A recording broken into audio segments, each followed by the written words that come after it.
dan dilaksanakan pada waktu itu rapat sama menteri siapa penjahit apa Pak itu ya, menteri orang Batak itu.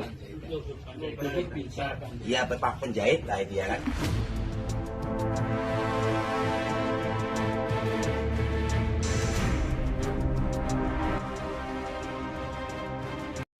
Assalamualaikum warahmatullahi wabarakatuh.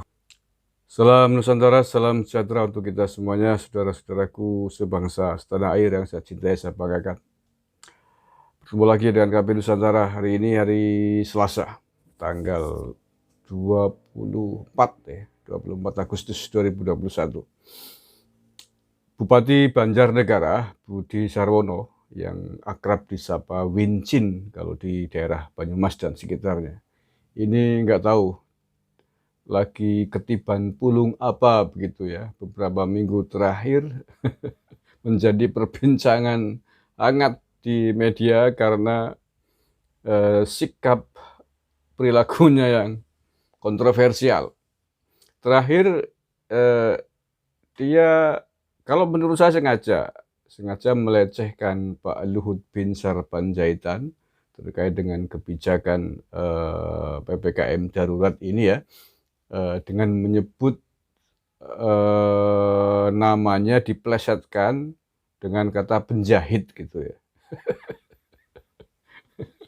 Ini menurut saya pelecehan, dan melihat konteks caranya dia menyebut dan konteks penggalan kalimatnya disengaja menurut saya. Ini menurut saya sikap kontroversi yang paling berani namun fatal menurut saya ini. Tidak saja melecehkan Pak Luhut Panjaitan sebagai orang yang dipercaya oleh Presiden Jokowi untuk menangani PPKM darurat ini, tetapi juga dia menyebut Batak gitu. Artinya ada unsur rasisnya di sini. Nggak tahu nih apakah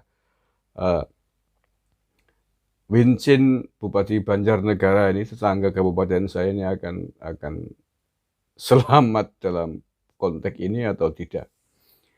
Nah, sebelum video yang menayangkan bagaimana Pak Wincin itu menyebut Pak Luhut Panjaitan sebagai penjahit viral di media sosial hari ini. Ingin tahu seperti apa, kita simak ini videonya.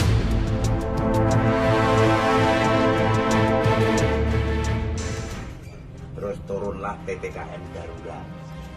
Saya baca aturannya sesuai saran Pak Presiden yang langsung ditindaklanjuti oleh Menteri Dalam Negeri dan dilaksanakan pada waktu itu rapat sama menteri siapa penjahit apa Pak itu ya, menteri orang Batak itu. Iya, Pak penjahit lah dia kan. Dilaksanakan PPKM darurat sampai sekarang PPKM level 4, level 3 gitu. Jadi setelah ada instruksi dari Menteri Dalam Negeri sesuai saran Pak Presiden dan semua dijabarkan oleh Pak Menteri Penjahit itu, Rohut Penjahit itu.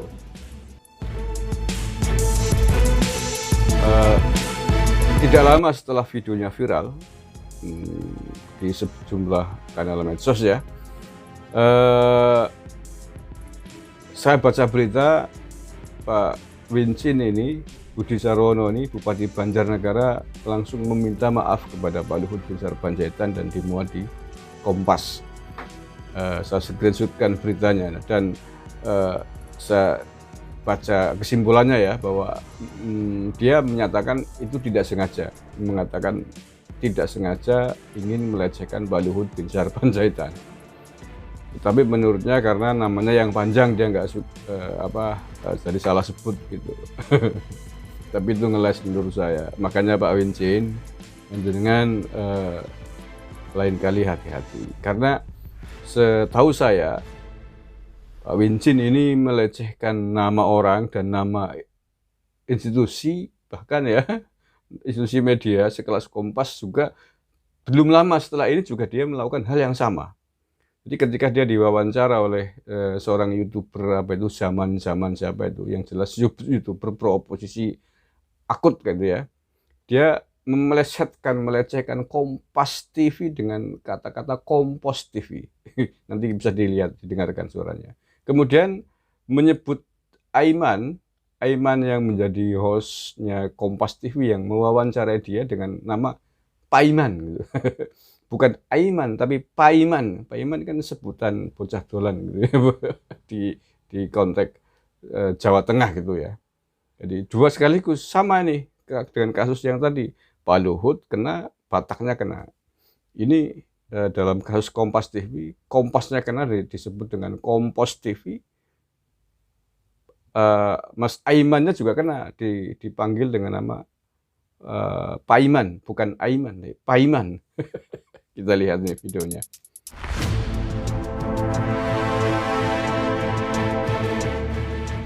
Oleh salah satu TV swasta, presenter yang terkenal, Pak. Oke.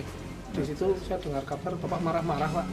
Betul nggak, Pak? Oh, itu TV Kompos apa itu ya? TV Kompos. Si Pak Iman itu kan memojokkan saya. Jadi kiranya viral, mau cari apa, ya kan cari sensasi, cari apa gitu. Saya didesak terus gitu. Saya terus jawab terus gitu, paham nggak? Itu kan sudah penghinaan terhadap saya. Pelecehan, paham nggak? Mau menjatuhkan nama baik saya.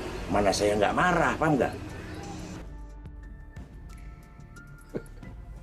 Oke, dia di Banjarnegara berani lantang memprotes polisi yang membubarkan acara kerumunan pertunjukan kuda lumping di wilayahnya. Menurut Wincin, polisi itu provokatif dan menakut-nakuti masyarakat. Bahkan setelah itu kemudian dia membuat tampil dalam sebuah video di atas panggung ya, dia menyampaikan kepada masyarakatnya untuk tidak usah takut dengan kopat-kopet gitu ya, apa-apa dikopetkan gitu ya, tetaplah mengadakan kegiatan apapun, pentas kesenian, mau acara yang lain-lain lah, pokoknya acara seremoni diperbolehkan. Walaupun dia kemudian di belakangnya tetap mengatakan jaga prokes gitu ya, tapi dengan tidak usah takut dengan kopat-kopet itu sebuah pelecehan juga, seolah menganggap ini COVID itu apa, nggak ada gitu. Dan dia mengatakan juga banyak kasus orang meninggal di COVID kan di sana gitu. Nah, tidak lama setelah itu kemudian meledaklah kasus PPKM darurat karena tingginya angka COVID-19 gelombang kedua yang sampai hari ini belum selesai. Dan Banjarnegara termasuk kabupaten yang tinggi di Jawa Tengah. Dan yang masih hangat juga Bupati Banjarnegara menjadi berita di sejumlah media adalah dia digerebek oleh KPK atas dugaan tindak pidana korupsi pada proyek APBD kalau tidak salah tahun 2000, nggak saya sebut lah ya, tapi yang jelas bukan 2020, bukan 2019, tahun sebelum itu sampai 2 hari KPK menggeledah kantor dinasnya, kantor bupati, sampai juga di rumah dinasnya, karena ada dugaan gratifikasi, ada dugaan korupsi lah atas proyek di Pemkab Banjarnegara itu. Dan sampai sekarang belum ada keterangan dan keputusan hasil dari penggeledahan ini oleh KPK. Belum mengumumkan apakah Bupati Wincin ini menjadi tersangka atau tidak. Bahkan belum diumumkan siapa yang menjadi tersangka atas dugaan kasus korupsi itu. Ini ramai juga nih. Ini masih baru nih. Yang terbaru sebelum kasus yang paling baru hari ini tentang Pak Wincin melecehkan Pak Luhut Binsar Panjaitan dengan menyebutnya penjahit. Allah ya Karim, ini saya kira hikmah yang harus kita petik ya, harus kita ambil, bahwa memang kita harus berhati-hati sekali, apalagi seorang pejabat publik selevel bupati yang diikuti oleh setidaknya minimal warganya di Kabupaten Banjarnegara. Saya tahu Banjarnegara itu kabupaten dengan jumlah penduduk sekitar 1 juta jiwa di sana. Ini bertetangga dengan Banyumas ya. Jadi saya di Banyumas, sebelah timur ada Purbalingga, sebelahnya lagi Banjarnegara, sebelahnya lagi Kebumen. Nah, kalau ke selatan dikit Cilacap, nanti lari ke barat ada utara ada Brebes Tegal gitu. Jadi ini termasuk kelompok Kabupaten Ngapak itu bahasanya ya. Saya tahu persis budaya di sana dan sangat berpengaruh statementnya Bupati Wincin tentang menyebut COVID dengan kata kopet, ya. Kopet gitu. Kopet kan jorok ini. Jawa Tengah atau orang Banyumas pasti tahu apa makna dari kopet itu. Berpengaruh bagaimana warganya menjadi tidak mengindahkan. Banyak yang tidak mengindahkan apa COVID ketika itu. Ya, saya berani ngomong begini karena saya punya saudara di sana. Jadi kalau berbicara tentang aturan pemerintah tentang prokes dan lain sebagainya terkait dengan COVID, itu tanggapannya nyinyir kopet gitu. Apa-apa dikopetkan gitu. Makanya kemudian meledak ya gitu. Oke, terima kasih. Walaupun sudah minta maaf, akan tetapi saya tidak tahu apakah ini akan berbutut atau tidak, khususnya bagi Pak Luhut sendiri dan juga bagi, bukan berarti kalau dalam konteks masyarakat Batak tidak lah ya. Ya mudah-mudahan dimaafkan karena kalau terkait dengan suku kan panjang juga urusannya. Terima kasih telah bersama kami. Mohon maaf atas segala kekurangan. Wallahul muwaffiq ila aqwamit thoriq. Assalamualaikum warahmatullahi wabarakatuh. NKRI harga mati.